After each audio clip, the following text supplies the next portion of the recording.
Hey guys, Mr. Zern here. I want to give you some helpful hints on working on your HelloPurr app.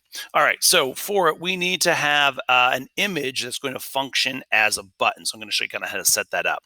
And when you press that image button, it's going to play a sound. Then when you give the tablet a shake, it's going to play a different sound. So I kind of want to show you just kind of how to put those elements together. They're also in the written direction. So I've already created a button here. And first I need to upload an image. I mean, you were obviously welcome to search for something on the web. That can be hit or miss depending on what you're trying to find. In Schoology, I've got a link to a Google Share folder that's got a bunch of images and sounds that you could choose from. You can see them here on my screen. So I'm going to press OK.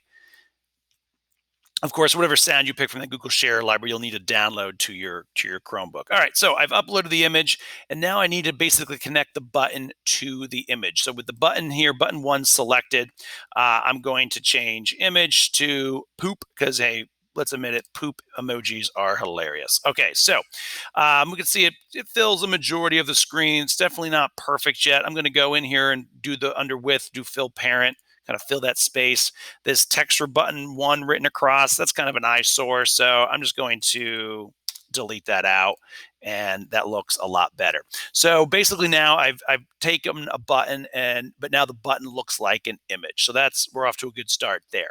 Next, I need at least two different sounds. I mean, maybe you guys want to do more, and that'll be cool. So I'm going to go and upload some sounds now. So I'll go back to that same folder.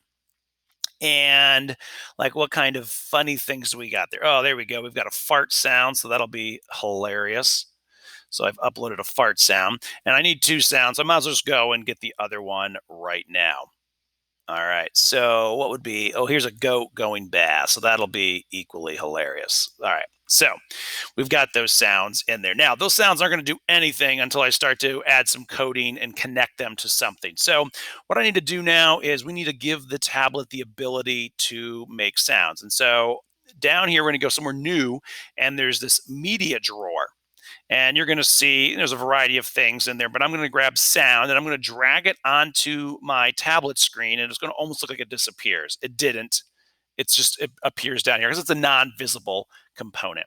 So I have two sounds. So I'm going to need that element, that component twice. So we can see sound one, sound two. Now those are horrible names because very quickly when I get into the coding, I'm not going to remember what sound one does, and I'm definitely not going to remember what sound two does. So sound one, let me rename that. And what if we did fart sound? All right, so you can probably guess what that's going to do.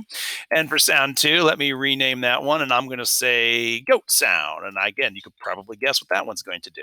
Now, if I click on those sounds, nothing's going to happen yet because I haven't linked the actual sound to the file, or what they call the source. So with the fart sound selected, I'm going to go to source and select, you guessed it, the fart sound. So there we go, fart.mp3.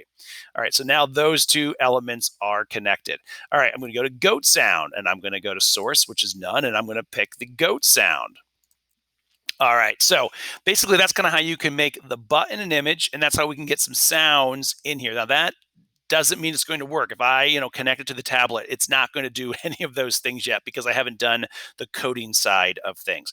Now, there's one more piece you're going to need to make this all work, and I believe it's under sensors. So I'll click the sensors drawer, and we are going to use the accelerometer sensor. That way the tablet knows that it's being shaken. So again, I'm going to drag that onto the screen, and it just appears down here as part of the non-visible components. All right, the next step is coding it, but I'm going to stop there. And again, if you kind of refer to the directions that are in Schoology, you can probably figure that out. All right, so I will talk to you guys later.